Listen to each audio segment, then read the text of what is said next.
Hello. So today we are joined by Arianna Fox. Arianna, how about you tell us a little bit about yourself? Absolutely. So, first of all, it's such an honor to be on. I'm Arianna Fox. I am a 16-year-old girl entrepreneur, motivational speaker, actress, voiceover talent, and teen influencer, best-selling author as well, or best-selling triple author now, I guess. But yeah, that's a bit about what I do. And yeah. Yeah, so I see that you're a lot of many things, an actor, an author, a public speaker, everything you said. So which of these like jobs that you do like came the most naturally to you? Because I feel like you can't be born with all of that talent, but some of it has to be you have to be born with it. You know what I mean? Yes, I definitely know what you mean. I would say first off that they all do kind of come naturally. A lot of them, acting not as much. I could probably give a little tiered list if I had to. Hmm. Writing definitely came naturally first. Yeah. Because writing was something I always loved to do ever since I was about 4 years old. I told my parents once, I said, in my little tiny voice, I said, I want to be an author when I grow up. Yay! And my parents were like, well, that's great, but Were you why like when you writing grow up? books when you were like four? Like were you like writing books? Around 6 was when I started writing books. Yes. That's funny. Do you still have some of those books? Yeah. Do you still have any of those? Yeah, well, I do. So what I around 6 I started writing just random stuff and I do still have a lot of them, but one of the first things I started writing was actually my first published book, Mhm. which was Oh, The really? Princess Chronicles. Oh, that's Yeah, so that was really cool. But yeah, no, so ever since I was young, I always loved writing and but then shortly, I think that probably the next thing that comes the most naturally is voiceover work because my daddy had always been doing voiceover work and mhm. he's more character based. I'm more accent based. Yeah. But he did a lot of characters and I remember kind of looking at him this one time when he was recording a voiceover session and I was like, oh my goodness, I want to do this too. Yeah. And so it's really funny because the time that I said that, he was doing a voice of a character for an audio series called Pure Bond, and he was playing the main dad of the main character, Mhm. who was this like girl who had gotten kidnapped, and he's like, oh, I'll rescue you, my daughter, and stuff. And I'm just like, why can't I be the one to play your daughter? I'm your daughter in real life. And so it was so funny because several years later, after I had already gotten into the voiceover industry, I actually got reached out to by the person who made that Mhm. and to play the role of the sister for a reboot. Mhm. So it was really cool because I got to actually be the daughter of the character that my daddy played. Yeah. So it It's was actually really really fun. cool. No, I can But tell yeah, you no, do very good at voice acting. Just you're very, very animated. I just wanted to like thank you. that. So so if you had a favorite out of all these, like being a writer, being, a voiceover actor, etc., like what do you think your favorite would be if you had to choose one? Yeah, no, good question. First off, just to answer the other question you had about what comes naturally, Yeah. I would say that writing and voiceover do come naturally, but acting and public speaking are definitely some things I've had to work at more often. I definitely don't want to give the impression to anybody that everything was just like you said, a natural talent. Yes, it was a natural love for all of these things that got me into them, but definitely hard work was involved. Mm-hmm. As for the yeah favorite, if I had to pick. Oh goodness. It would be a tie between writing and voiceover acting. It's funny because if you would have asked me that years ago, I probably would have non-hesitantly have Hmm. said writing. Yeah. But nowadays, ever since I've been getting into voiceover acting, and that's also one of the most lucrative things that I've done, it's Hmm. honestly just such a beautiful, wonderful job to have. So I'd probably have to go between those two. Okay. Okay. Interesting. So coming from a best-selling or an Amazon best-selling author, congratulations, by the way. Thank you. What's your favorite genre to write? Oof, favorite genre to write. That's a really, really good. That's a really hard question because I like to write every genre. So I'm that kind of person who I don't want to be seen as Arianna Fox, the mystery writer, or Arianna Yeah, Fox, the sci-fi writer, or fantasy writer. I want to be just Arianna Fox, the writer, and then yeah. I can do all kinds of stuff. Hmm. So my first book that was published was a children's book for for little girls about princesses, and then I and my writing both grew up a bit, and so then my next book was a sci-fi novel. Yeah. But that was the next book that I wrote, was False Awakening. So then it was the sci-fi dream world type of thing. Mhm. But right now I'm kind of in the process of writing two works in progress, one of which is a sci-fi fantasy intergalactic style thing, like almost Star Wars-ish, and then the other one is a Victorian mystery, off of the style of, let's say, like Sherlock Holmes or something. Mm. So it's really hard to pick because I love all the genres that I write. Oh, and I completely forgot to mention my other third book, Saber Black, which is a fantasy young adult. So if I had to pick, it would be the Victorian mystery style, simply because that's my favorite style to read. I Yeah, love classic books. Classic books yeah. are my favorite. So because of that, then I love writing in that style. But unfortunately, I do know that it's not for everyone, and sometimes it's hard for some people to understand some of the bigger vocabulary that was used back then. So I do also like writing in the more whimsical style Yeah. for like fairy tale-esque type of thing. So yeah, it's hard. Yeah, you, But you maybe actually Victorian. answered my next question, which was what's your favorite genre to read? So I do Right. have another question actually. What is your favorite book, would you say, if you had to choose? Oh, okay, well, this one's actually a bit easier. Sherlock Holmes, easy, hands down, by Sir Arthur Conan Doyle, the original books. Okay. So it's so funny because I had read a few classics before in my time, but most of the books that I had read were modern books, and I wasn't quite a fan of reading when I was younger. It's so Yeah. funny because people always make the assumption that because I've always loved writing ever since I was 4 years old, that I must have loved reading. I must have been a bookworm, and not necessarily. Actually, I loved writing before I began to love reading. And when it was probably only about 13 years old, so only about 3 or so years ago from now, when I started really getting into loving to read, and it was thanks to Sherlock Holmes and many other classic mysteries or classic literature in general. So I'd probably have to go with that for sure. Mhm. Okay. So your latest novel is called Saber Black, correct? Yes, So can you give our audience just like a little rundown, like the story? I don't give any spoilers, of course. of I'll give course. you to buy her book. But yeah, could you give us a little bit of like a rundown, like what's going on there? Of course. So Saber Black is a young adult fantasy, about a winged race of people. Um, the good guys are called Sarahs and the bad guys are called Sendars.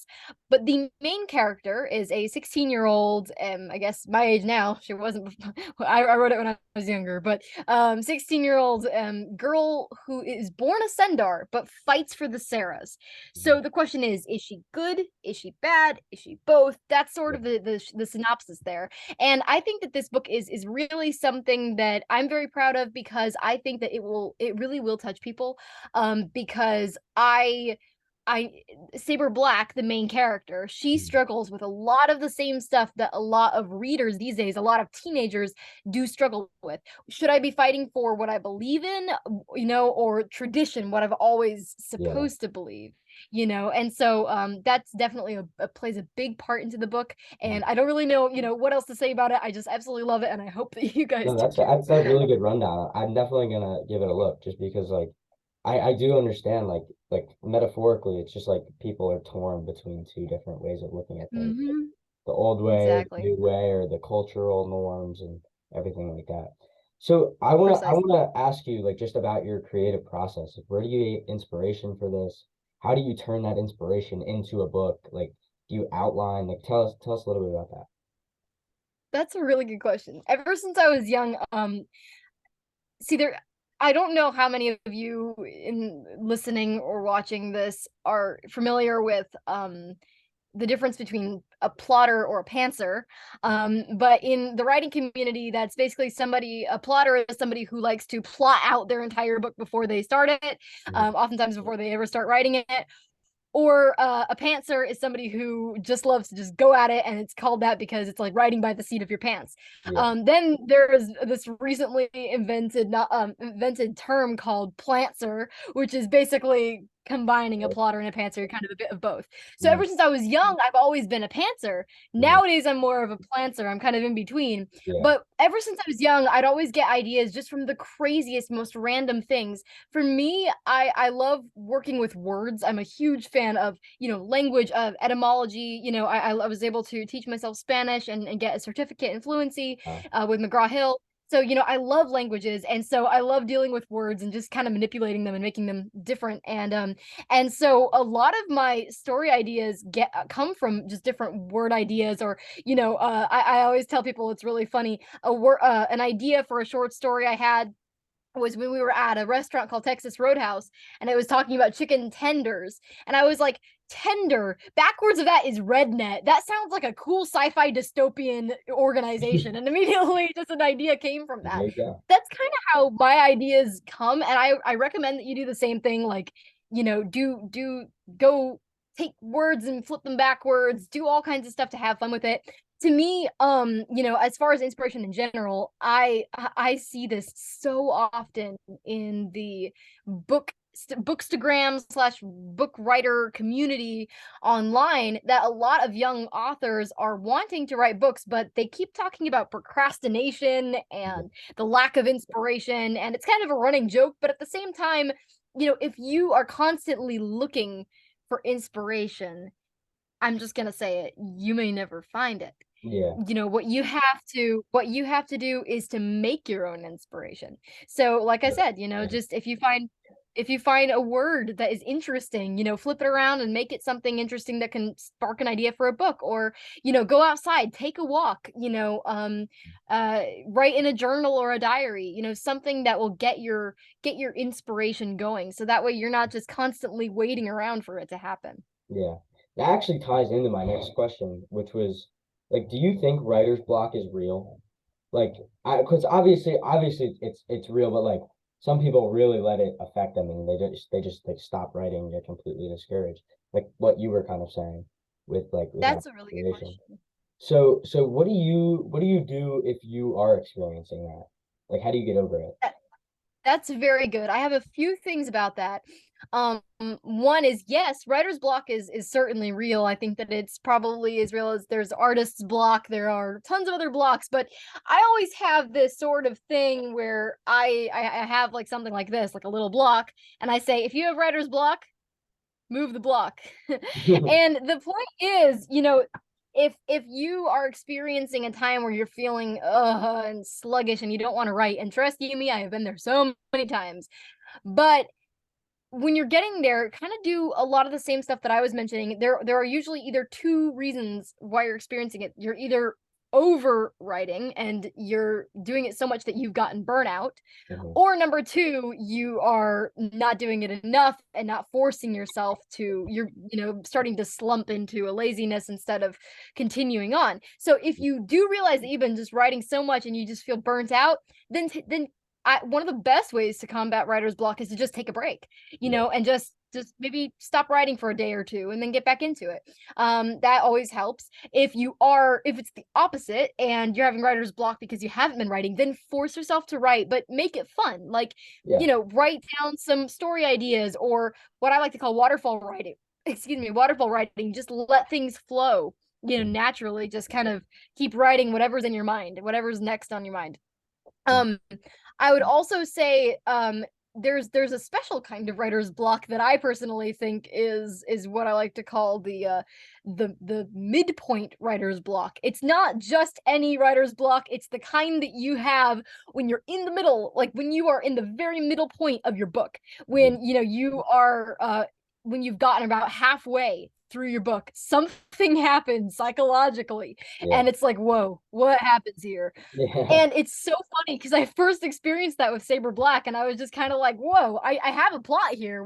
Why am I just feeling so unmotivated? And then it was so funny because a while later, a writing acquaintance of mine said, oh, I feel so discouraged, and I feel like I can't write anymore, and I want to fall in love with my book again. And I said, where are you at in the process? And she's like, Yeah. I'm in the middle of my book. I'm like, that's probably why. And I think that one of the biggest things is just force yourself to keep writing, especially because at that point you already have a plot line. So Mhm. just keep writing to the plot line. Don't worry about making it perfect. First drafts are never going to be perfect. So just keep writing and keep going, and it will get better from there. It's like going uphill and then back downhill. And it works. It works. So Yeah, I think that's really, really good advice. I mean, yeah, I mean, even if someone as good as at writing as you experiences writer's block, I mean, everybody's going to experience it. Like you have to, everybody something does. you have to go through.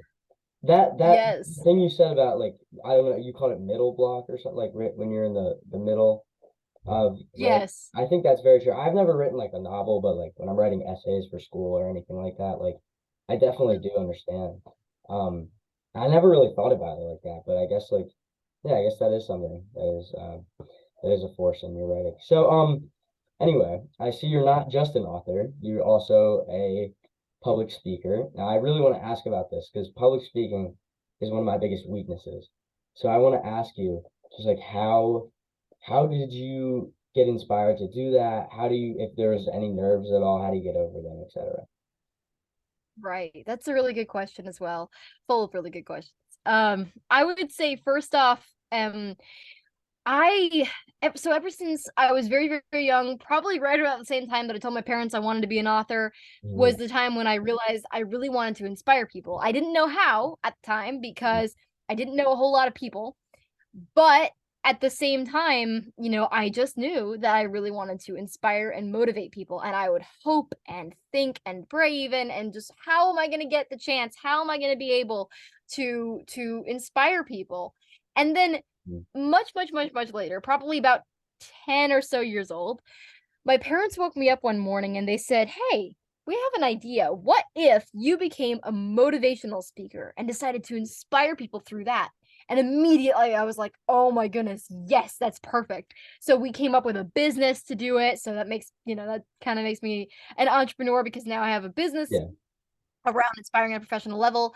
And so it's just that was the inspiration. And so I wanted to do that very badly. But as far as overcoming nerves, here's something really interesting. Ever since I was young, originally, I never got nervous, right? I especially this comes when it comes with a lot of times being young, because Yeah. when you're younger, you don't think as much about the consequences of, Mhm. what something will be. You're just like, yeah, whatever, I'll try it. And if it doesn't work, oh well. When we're older, we overanalyze and we over Yeah. get worried and anxious and like, oh, what's gonna happen?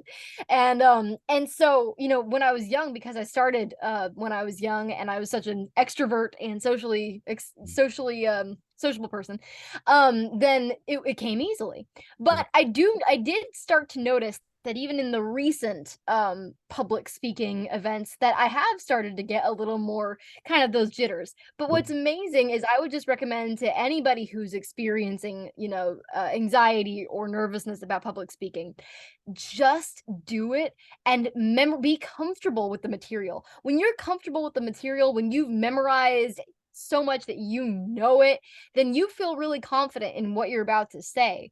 And then it's much less having to think about, wait, what if I forget what I'm going to say? What if I forget my lines? What if I forget Yeah. my next topic?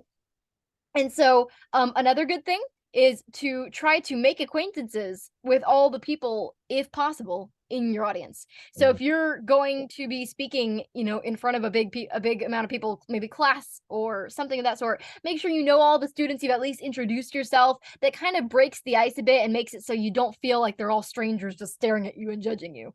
Yeah. So I would definitely say do that. And the third little piece of advice is, once you are on the stage, once you've done all that, and once you're familiar with the content, and once you are speaking, it will go smoother. I Mhm. know I've had times where I'm up there and I'm just like, my heart is beating fast. I'm like, oh my word, I'm actually about to do this. I'm about to do this. Yeah. And then I get up there, I feel kind of nervous, but I'm like, all right, I'm just gonna do it. Blah blah blah blah blah. And once I say those first lines, it You're just fine. comes naturally. Yeah. It just comes naturally to begin to be like, you know what? Okay, I got this. Let me just focus on this speech. So Mhm. yeah, definitely. Okay. So at these like public speaking events, what do you talk about? You said you wanted to be a motivational speaker. Do you talk about your books or do you just talk like motivational? Like what are you talking about? Yeah, absolutely. I do sometimes mention my books, but most of the time I talk about other subjects that are very tailored to Mhm. the audience. I speak to many different types of audiences. So I've spoken to daycare kids who are really young. I've spoken um to to tweens. I spoke to like 600 high school students at a high school. Um I was able to do a actually pretty decent amount of high school to college age people for a DigiGirls Microsoft and Dell sponsored event and things like that. So one of the things, and then of course also business professionals who are adults. So one of the things that's really important to me is being able to tailor make each of the scripts and each of what I'm going to be saying to different people. So, like for example, a lot of the subjects that I talk about are overcoming your fears and your obstacles, never giving up. I often say that you only fail when you give up. So the only time that you truly fail is when you give up in life and on your dream and what you want to do. And any error or anything, it's not a failure. It's just mistakes, and mistakes are a part of the journey, and all you have to do is just learn from them. So it's just different stuff like that. I love to tell people, like I said, working hard, that's a big one. You know, a lot of people, especially teenagers these days, they think that the world will just be handed to them on a silver platter. And as Yeah. beautiful as that sounds, that is not always the case. And Yeah. most of the time, we have to work hard for what we want. Mhm. And so I would definitely say that those are some of the things that I talk about. But in addition, I do vary it, and my style, depending on different audiences. So if it were, like I said, younger daycare kids, then I'd implement more activities, things to get them excited and ready to go and energized. If it were to teenagers, then I'd have more, a little bit more mature, but still fun and get them, hyped up. Uplifting. If it's for Right, if it's for adults, then I would, probably have it a bit more relaxed and casual, so just that sort of thing. Okay. So I see you're also into acting. Is that correct?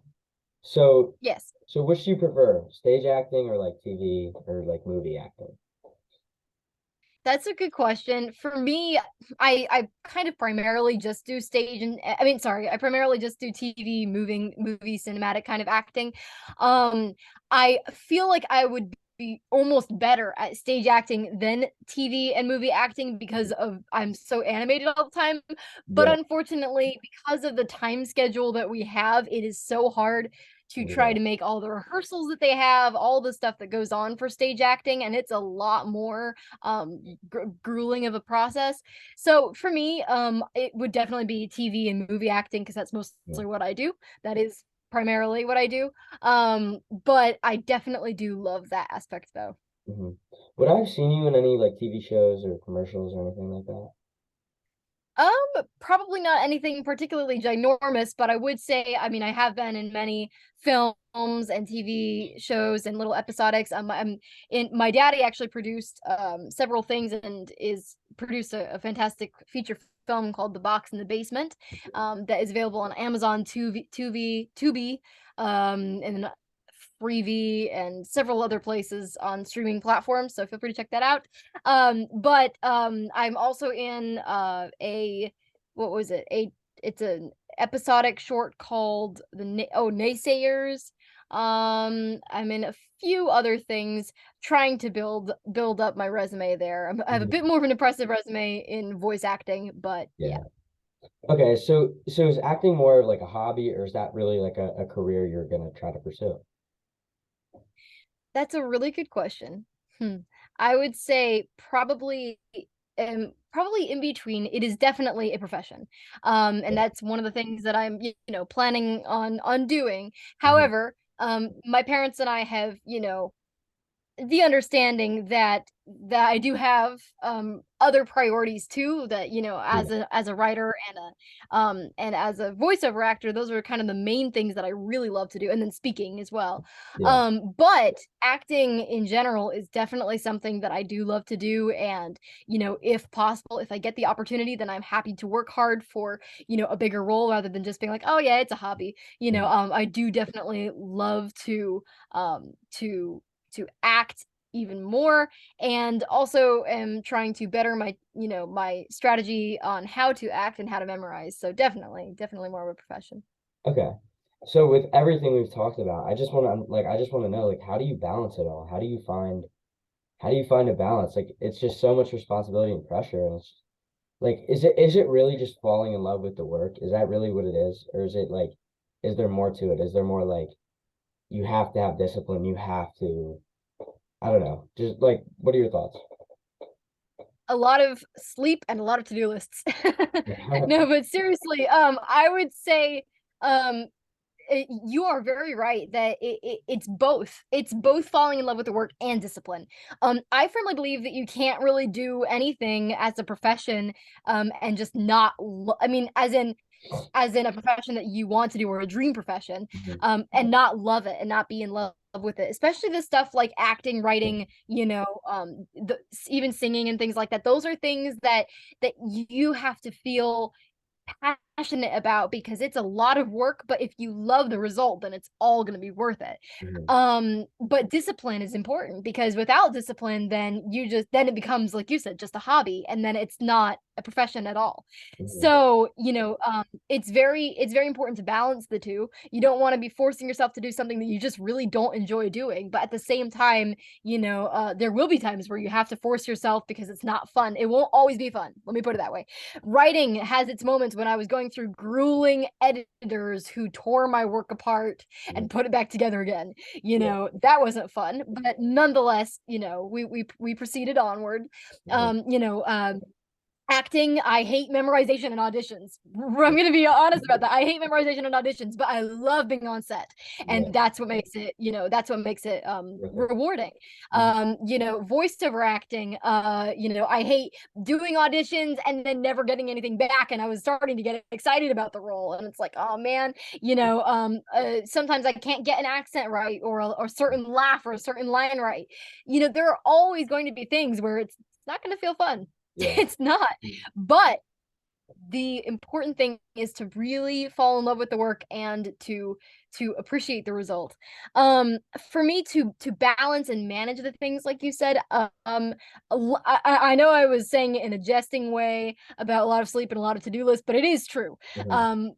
To-do lists are my life. Oh yeah, I got one of them To-do today lists. actually. Yeah. They no, they Yes, help. They exactly. help. They keep you organized. I'll tell you Yeah. that. Yes, and it's so helpful, and I use them even when it comes to not working. Even when I Oh, do same. have Yeah, even when I do have, like, free time and stuff, when I'm just, like, doing whatever, I still use to-do lists so that way I can be like, "Alright, I'm gonna do this for this amount of time, and that for that amount of time."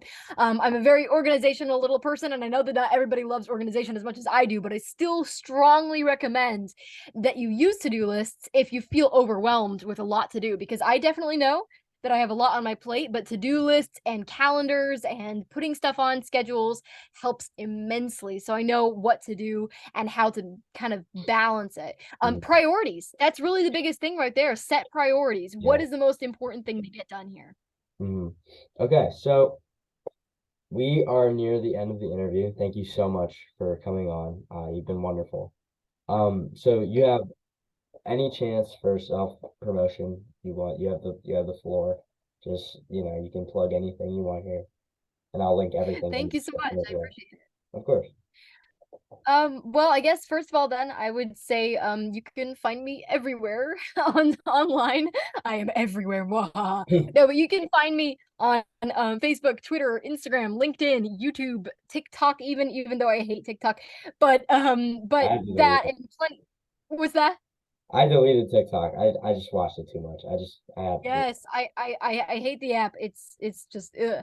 But I have to be on for marketing purposes. So yeah, all that stuff. But you can find me there as either Arianna Fox, ARIANNAFOX, or a Fox author, like a fox who is an author. And then you can find my site, ariannafox.com. It's like my name, but with a fancy .com at the bottom. And then you can find my books all over the place, wherever books are sold, really. False Awakening, my sci-fi one, The Princess Chronicles, my children's book, Saber Black, my young adult fantasy, and what else? Oh, also a chance for promoting my amazing daddy, about whom I haven't really talked a whole lot, but he is a director and a filmmaker and producer and writer and is incredibly creative. His name is Mike Fox, and he has a company, Crystal Fox Films, and he has a movie that is available on all streaming platforms, well, a lot of streaming platforms, Amazon, Tubi, IMDb TV, which is now I guess Freevee, The Box in the Basement. And right now he is currently in looking for people who are supporters for an awesome new movie that he's coming out with called Mia's Bridge.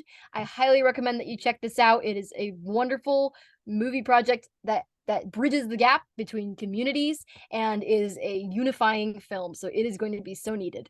So anyhow, yep, definitely. And thank you so much for listening and watching. And thank you, Matthew, for the interview. Of course. Thank you so much. All right. Have a great day. Thank you. You too.